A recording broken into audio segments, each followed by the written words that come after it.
Assalamualaikum, selamat datang di ulasan kita kali ini. Hari ini kita bakal ngebahas topik yang jujur aja deket banget sama keseharian kita, yaitu soal gimana sih caranya ngelewatin badai ujian di dalam rumah tangga.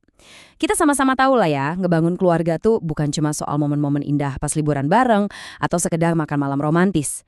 Apalagi di zaman modern sekarang yang namanya tuntutan kerjaan, cicilan, dan ekspektasi sosial, wah itu sering banget bikin tingkat stres kita jauh lebih tinggi dari sebelumnya kan? Nah, di tengah dinamika yang serba cepat ini, punya fondasi spiritual buat nopang pernikahan pas badai datang tuh benar-benar krusial. Materi dari sumber yang bakal kita bedah hari ini ngasih sebuah panduan berbasis keimanan yang gak cuma indah banget secara filosofis, tapi juga sangat praktis buat kita aplikasikan. Yuk kita mulai! Nah, dari materi ini ada satu pertanyaan yang dalam banget. Apakah cinta bertahan saat ujian datang? Gini ya, kalau cuma ngomong naku saling cinta sih gampang banget. Apalagi di awal-awal nikah, masa-masa bulan madu, pas langit masih cerah dan belum ada masalah berarti. Semuanya kerasa indah. Tapi, ujian aslinya dari sebuah komitmen itu bukan pas semuanya jalan mulus sesuai rencana. Ujian yang sebenarnya tuh baru kerasa pas realitas mulai menghantam dan masalah muncul satu persatu. Teks kita ini nekenin satu kebenaran yang gak bisa dihindari pasangan manapun. Cinta yang cuma diucapkan di bibir pasti bakal langsung dites secara nyata oleh waktu, tekanan, dan gesekan sehari-hari. Di titik itulah kita baru bisa lihat kualitas asli dari ikatan yang udah dibangun. Oke, mari kita bedah lebih dalam lagi. Sumber kita ini secara spesifik ngasih tahu dari mana aja sih ujian-ujian itu biasanya muncul. Sering banget Allah menguji sebuah pasangan tuh justru lewat orang-orang dan situasi terdekat. Pertama, mertua. Ya, gak bisa dipungkiri, beda latar belakang dan cara pandang antar generasi tuh sering banget jadi tantangan tersendiri. Kedua, ipar, yang kadang bawa dinamika keluarga besar masuk ruang privat pernikahan kita. Ketiga, anak, menjadi orang tua tuh anugerah luar biasa. Tapi, mari kita jujur aja, kelelahan fisik dan beda gaya pengasuhan itu bisa memicu konflik yang lumayan tajam. Dan pastinya, ada berbagai masalah lain kayak tekanan finansial atau urusan kerjaan.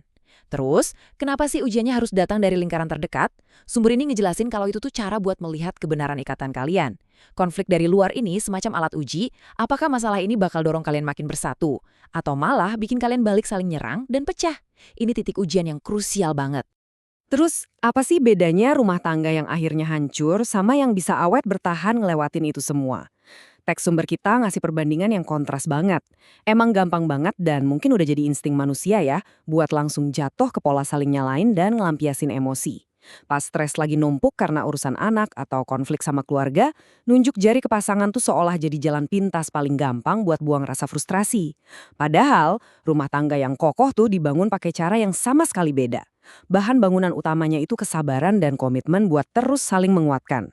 Ini bukan berarti kita nekan atau mendem emosi ya, tapi lebih ke gimana kita nyalurin energi emosional itu buat ngebangun benteng pertahanan bareng-bareng.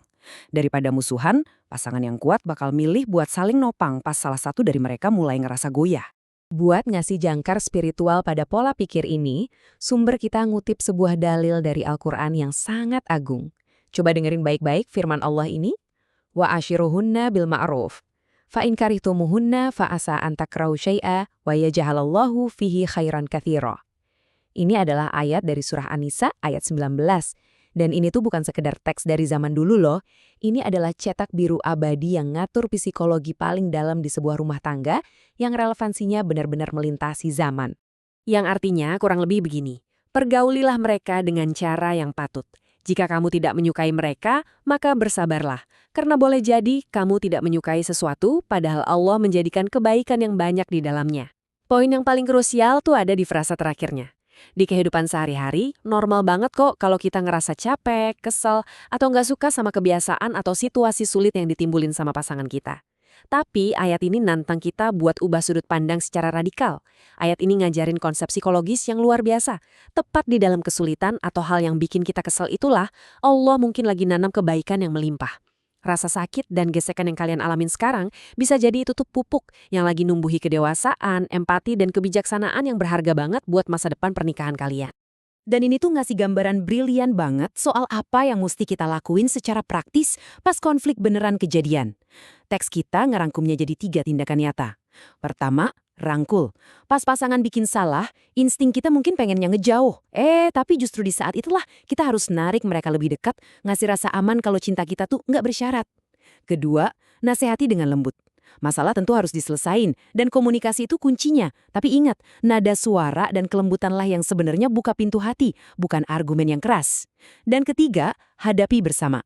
Coba bayangin kalian berdua lagi di satu perahu yang sama di tengah badai. Kalian kan harus ngadepin ombak besar itu bareng-bareng. Bukannya malah rebutan dayung terus mendayung ke arah yang berlawanan kan? Jadikan masalah itu sebagai musuh di luar sana, sementara kalian berdua tetap satu tim. Itu baru wujud cinta sejati yang tangguh. Sebagai penutup dari pemahaman yang luar biasa ini, teks sumber kita nyentumin sebuah doa yang ngerangkum esensi dari semuanya. Mari kita aminkan bareng-bareng ya. Semoga Allah menjadikan rumah tangga kita penuh dengan sakinah, yaitu ketentraman dan kedamaian jiwa yang bikin rumah kerasa kayak tempat berlindung paling aman.